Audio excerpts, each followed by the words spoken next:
আসসালামু আলাইকুম রহমতুল্লাহি ওবরকাতুহু। সম্মানিত দর্শক, অভিনেত্রী শাওনের যে ফেসবুক স্ট্যাটাস, জুলাই সিডিআই, এ নিয়ে যে বিতর্ক এবং উত্তেজনা কোনো অবস্থাতেই থামছে না, এবং সেই উত্তেজনা সরাসরি প্রধানমন্ত্রীর দপ্তরে চলে গেছে বা প্রধানমন্ত্রীর সামনে প্রদর্শিত হয়েছে। আজকে জুলাই মাসের ৪ তারিখ। এই জুলাই মাসের ৪ তারিখে সরকারের পক্ষ থেকে একটি সম্মেলন বা প্রোগ্রাম করা হয়েছে, যেখানে প্রধান অতিথি হিসেবে স্বয়ং প্রধানমন্ত্রী উপস্থিত ছিলেন। তো তার সেই অনুষ্ঠানে জনৈক বক্তা, তিনি অভিনেত্রী শাওনকে উদ্দেশ্য করে বললেন যে শাওনকে কেন এখনো গ্রেপ্তার করা হচ্ছে না, কেন তার বিরুদ্ধে ব্যবস্থা নেওয়া হচ্ছে না, এবং প্রধানমন্ত্রীকে তিনি আহ্বান জানালেন যে শাওন কি বাংলাদেশে শেখ হাসিনার চাইতেও শক্তিশালী হয়ে গেছে, যে তাকে গ্রেপ্তার করা যাবে না, তার বিরুদ্ধে ব্যবস্থা নেওয়া যাবে না।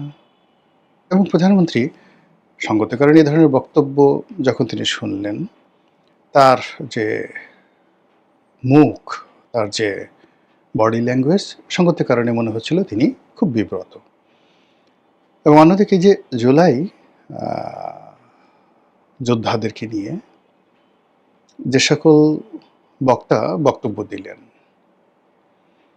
তাতে করে মনে হলো যে আগামীর রাজনীতিতে ভীষণ রকম কতগুলো অশনির সংকেত এই সম্মেলনে রচিত হয়ে গেল। সম্মেলনের পরে খাবারের আয়োজন করা হয়েছিল এবং খাবার নিয়ে মারামারি হয়েছে। এবং সেই বিরিয়ানির প্যাকেট নিয়ে মারামারি করতে গিয়ে একজন আরেকজনের উপর যেভাবে আক্রমণ চালানো হয়েছে, কেউ কেউ বলছেন যে অনেকে মানে একে অপরকে ঘুষি দিয়ে আর বললাম না, যাক অসুবিধা নেই, সেটা হয়েছে। আবার এই যে আজকের যে অনুষ্ঠানটা হবে, অনুষ্ঠানের যে আয়োজকরা আজকের দিনের সকাল পর্যন্ত, একদম মর্নিং পর্যন্ত তারা সিদ্ধান্ত নিতে পারেন না যে এই অনুষ্ঠানের শিরোনামটা কী হবে, নামটা কী হবে। এই হলো একটা বিশৃঙ্খল যে অনুষ্ঠান জুলাইকে নিয়ে সরকার করলো, দল করলো, কোনো দরকার ছিল না। মূল ব্যাপার হলো যে জুলাই এরকম একটা বিষয়, এটি ইতিহাস হয়ে গেছে, এটি লিখিত হয়ে গেছে।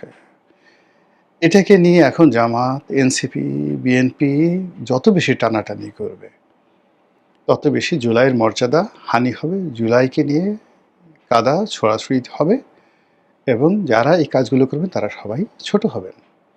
প্রধানমন্ত্রীর উপস্থিতিতে নিজেদের বীরত্ব দেখানোর জন্য যখন বললেন যে আমরা আওয়ামী লীগের সব অফিসগুলো পুড়িয়ে দিয়েছি, সারা বাংলাদেশে আওয়ামী লীগের যত অফিসগুলো পুড়েছে সব আমরা করেছি, ছাত্রদলের এক নেতা বলেন তো এই কথাটা প্রধানমন্ত্রীর সামনে, এই কথাগুলো বলাটা প্রধানমন্ত্রীর জন্য, দলের জন্য কতটা বিব্রতকর। ফলে এই জুলাই সংক্রান্ত যে নেতিবাচক কথাবার্তা ইদানিং হচ্ছে, সেই কথাগুলো এখানে কিভাবে মানে যাকে বলে বারুদ হয়ে এখানে ফুটলো, আগুন লাগালো, এবং আগামী দিনগুলোতে এগুলো বুমেরাং হয়ে যাচ্ছে। আবার শাওন একজন অভিনেত্রী,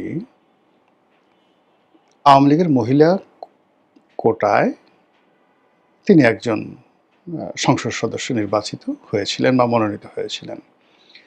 বাংলাদেশের রাজনীতিতে, অর্থনীতিতে, রাজপথের রাজনীতিতে মানে শাওন বা শাওনদের মতো যারা আছেন, ধরেন শাওন তো একজন অভিনেত্রী, কিন্তু আওয়ামী লীগে তো সুবর্ণা মুস্তফার মতো কিংবদন্তি ছিলেন।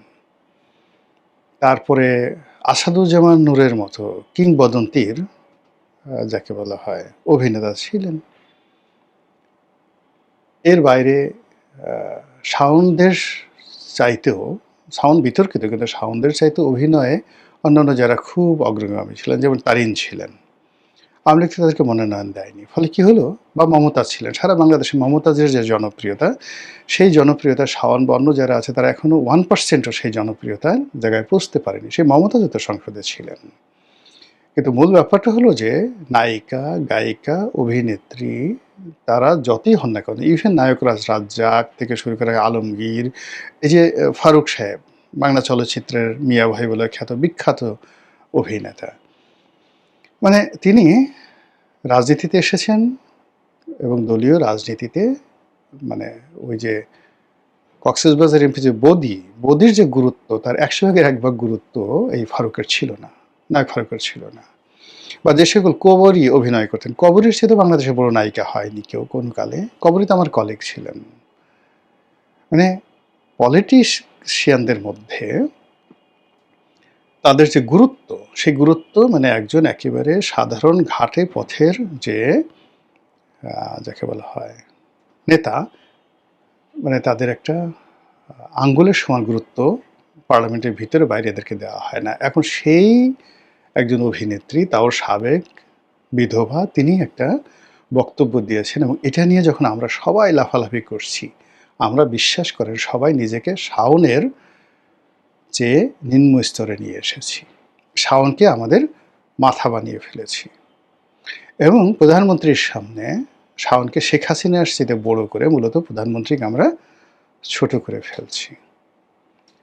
এই যে শাওনকে নিয়ে যা কিছু হচ্ছে, এটা আমাদের একটা দেউলিয়াত্ম। ধরুন শাওন যদি একটা গালি দিয়ে দিল, জুলাই সিডিআই। আপনারা তো জানেন যে কোনো গালি একটা দুর্বলতার লক্ষণ।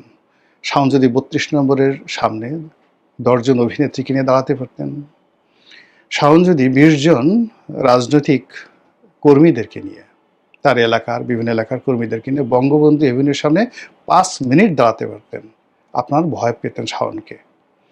কিন্তু শাওন যে গালি দিল, সেই গালির সঙ্গে বিদেশে বসে শমীর রহমান পিয়াল যে গালি দিচ্ছে, জামাতের যে বট বাহিনীর গালি দিচ্ছে, বা অন্য যারা গালি দিচ্ছে, সব গালিরই আমি মনে করি, বা অন্যান্য যারা গালি দিচ্ছে, মানে সবাই সে রাজা গালি দিক আর প্রজা গালি দিক, গালি সবসময় একটা দুর্বলতার লক্ষণ। আর যখন যে গালি দিচ্ছে, আমি যখন তাকে মাথায় করে নাচছি, তাকে নিয়ে সমালোচনা করছি, ইট মিনস আমি নিজেকে ওই যিনি গালিদাতা তার চেয়ে অনেক ছোট মনে করছি। হায় হায়, আমাকে গালি দিল, এখন আমার কি হবে? আমি কি বেঁচে থাকবো? আমি কি মরিব? হ্যাঁ, আমাকে গালি দিল, আমি এত বড় মানুষ, আমাকে গালি দিল। ইট মিনস এই যে আমি যে গালি নিয়ে বাড়াবাড়ি করছি, আমিও গালিদাতার চেয়ে নিজেকে নামিয়ে নিয়ে আসছি। ফলে বোঝার চেষ্টা করুন যে বাংলাদেশের যে রাজনীতি এখন অ্যাবসলিউটলি গালিতে পরিণত হয়েছে এবং সেই যিনি গালি দিতে পারছেন তিনি এখন উজিরে আজম, প্রধানমন্ত্রী। যিনি গালি দিতে পারছেন তিনি এখন এম্পারাওয়ার, সম্রাট। যিনি গালি দিতে পারছেন তিনি এখন সুলতান সুলেমান। আবার গালিদাতাকে যদি কেউ প্রতিরোধ করতে পারে, তার বিরুদ্ধে কথাবার্তা বলতে পারে, তিনি রাজা মানব সিংহ, তিনি শায়েস্তা খান, তিনি নবাব আলীবর্দী খান, এরকম একটা ভাব সব চলে আসছে বাংলাদেশে। তারা অ্যাজ এ হোল আমরা কোথায় চলে যাচ্ছি, কোথায় চলে যাচ্ছি? এই সময়টাতে what is the reality in our politics? আমাদের যে পলিটিক্সের সাবস্ট্যান্স বলতে যে জিনিসটি বোঝায় সেটি নেই। এখন যে যার মতো অবস্থান থেকে ঢাকা বিশ্ববিদ্যালয়ের ভাইস চ্যান্সেলরকে গালাগাল করছে, সেনাপ্রধানকে গালাগাল করছে, প্রধানমন্ত্রীকে গালাগাল করছে, শেখ হাসিনাকে গালাগাল করছে, শেখ হাসিনার সঙ্গে শাওনের তুলনা করছে, শাওনের সঙ্গে প্রধানমন্ত্রীর তুলনা করছে। এখন ধরেন শাওনকে যদি প্রধানমন্ত্রী গ্রেফতার করতে না পারেন, ওই যে বক্তব্য দিল, সে কি মনে করবে? সে মনে করবে যে শাওন শেখ হাসিনার চেয়ে শক্তিশালী এবং প্রধানমন্ত্রী তারেক রহমান শাওনের চেয়ে দুর্বল। আবার প্রধানমন্ত্রী যদি এতে রেসপন্ড করেন, তাও যেভাবে তার ক্ষতি, আর রেসপন্ড না করেন তাও তার জন্য ক্ষতি। এই হলো আমাদের একটা সামাজিক একটা অবস্থান তৈরি হয়ে গেছে। ফলে এই যে জুলাই মাস, এই যে আগস্ট মাস, এতে করে আমরা নিজেরা যত বিভেদ এবং বিসংবাদে জড়িয়ে পড়ছি, তত করে আওয়ামী লীগ এবং তার যারা লোকজন তারা আনন্দে লাফাচ্ছেন, দিল্লিতে লাফাচ্ছেন, তারা খুশিতে টকবক করছেন। তো এই সুযোগগুলো আমরা কেন দিচ্ছি? এর কারণ হলো যে আমরা নিজের যে অ্যাচিভমেন্ট, সেই অ্যাচিভমেন্টের উপর সন্তুষ্টি লাভ করতে পারছি না। জুলাই নিয়ে যে বিভক্তি, সেই ইনুস জমানা থেকে যারা প্রথম সারির জুলাই যোদ্ধা হিসেবে নিজেদেরকে পরিচয় দিলেন, এখন বিরাট অংশ বলছেন এরা জুলাই যোদ্ধা না, এরা ডক্টর মোহাম্মদ ইউনূসের তৈরি, এরা শুধুমাত্র মাল কামিয়েছে, টাকা রোজগার করেছে, তাদেরকে যেখানে পাবো সেখানে আমরা বাটাম মারব, জুলাই যোদ্ধারা বলছে। আবার আর এক পক্ষ বলছে যে না, দুনিয়া উল্টে যেতে পারে, আমরা হলাম গিয়ে ধর্মপুত্র যুধিষ্ঠির আমরা কখনো কোনো অন্যায় করিনি, আমরাই জুলাইয়ের অতি যোদ্ধা। এই জুলাই যোদ্ধাদের মধ্যে যে বিভেদ বিসংবাদ অ্যাটলিস্ট 4 থেকে 5টি গ্রুপ হয়ে গেছে ঢাকাতে। এদের বিরুদ্ধে চাঁদাবাজি, এদের বিরুদ্ধে হোটেলে মৌজ মাস্তি, এদের বিরুদ্ধে অফিস দখল, এদের বিরুদ্ধে টাকা পাচার, কি না বলেন তো। খুব অল্প সময়ের মধ্যে ছোট ছোট বাচ্চা ছেলে যাদের বয়স 30 বছরের নিচে, তাদের এক একজনের বিরুদ্ধে যদি 1000 কোটি টাকা, এইটা পাচার, ঘুষ গ্রহণ, দুর্নীতি, অনিয়ম, এই জিনিসগুলো আসে, এদের বিরুদ্ধে যদি দুর্নীতি দমন কমিশন থেকে শুরু করে এদের মানে মাথা খারাপ হয়ে গেছে। দুর্নীতি দুদকের এক কর্মকর্তা বলেছিলেন যে এই জুলাইকে ব্যবহার করে যারা দুর্নীতি করেছেন তাদের বিরুদ্ধে এত অভিযোগ আসছে যে দুদকের জীবনে কখনো এই ধরনের অভিযোগ আসেনি। টিআইবি থেকে শুরু করে অন্য যে সকল প্রতিষ্ঠান দুর্নীতি নিয়ে, অনিয়ম নিয়ে রিপোর্ট করেন, তারা সবাই বলেন যে ইউনূসের জামানাতে যে অনিয়ম দুর্নীতি হয়েছে এটা কোনোদিন হয়নি। সংসদের স্বরাষ্ট্রমন্ত্রী প্রধানমন্ত্রীকে অনুরোধ করছেন যে এই সময়ের দুর্নীতি তদন্ত করা হোক। এর কারণ হলো এই যে টাকাটা, ব্ল্যাক মানিটা যাদের হাতে চলে গেছে, তারা এখন মানে সমাজে দাপিয়ে বেড়াচ্ছে। সরকারের জন্য থ্রেট, সরকারের জন্য কিন্তু আওয়ামী লীগের দাফন কাফন হয়ে গেছে। থ্রেট না, থ্রেট হলো ওই সমস্ত লোক যারা জুলাইকে ব্যবহার করে, জুলাই যোদ্ধা পরিচয় দিয়ে হাজার হাজার কোটি টাকা লুটপাট করে এখন এই সমাজে দাপিয়ে বেড়াচ্ছে এবং সরকারের সামনে বড় বড় কথাবার্তা বলছে। এদেরকে সরকার যদি দমন করতে না পারে তাহলে আগামীতে আওয়ামী লীগ লাগবে না, এরাই সরকারের 12টা বাজাবে। তো এরকম যখন অবস্থা হচ্ছে, ঠিক সেই অবস্থাতে একজন অভিনেত্রী একটা গালি দিয়ে ফেললেন বা একটা ফেসবুক স্ট্যাটাস দিলেন, আর এটা নিয়ে এখন সরকারি দল, বিরোধী দল, জুলাই যোদ্ধা, রাজপথের যারা লোকজন তারা লাফাচ্ছে। আবার অন্যদিকে আওয়ামী লীগের যারা লোকজন আছে একেবারে দেশি বিদেশের সবাই, তারা মনে করছে যে আমাদের lady with the lamp, Florence Nightingale অথবা ধরুন মহারানী ভিক্টোরিয়া, এদের চাইতেও এখন শাওন তাদের মাথার মণি, মাথার মুকুট, মাথার তাজ। এবং অবস্থা দৃষ্টি মনে হচ্ছে আগামীতে তারা শাওনকে আওয়ামী লীগের সভানেত্রী বানিয়ে ফেলবেন, অথবা শাওনকে দলের সেক্রেটারি বানাবেন।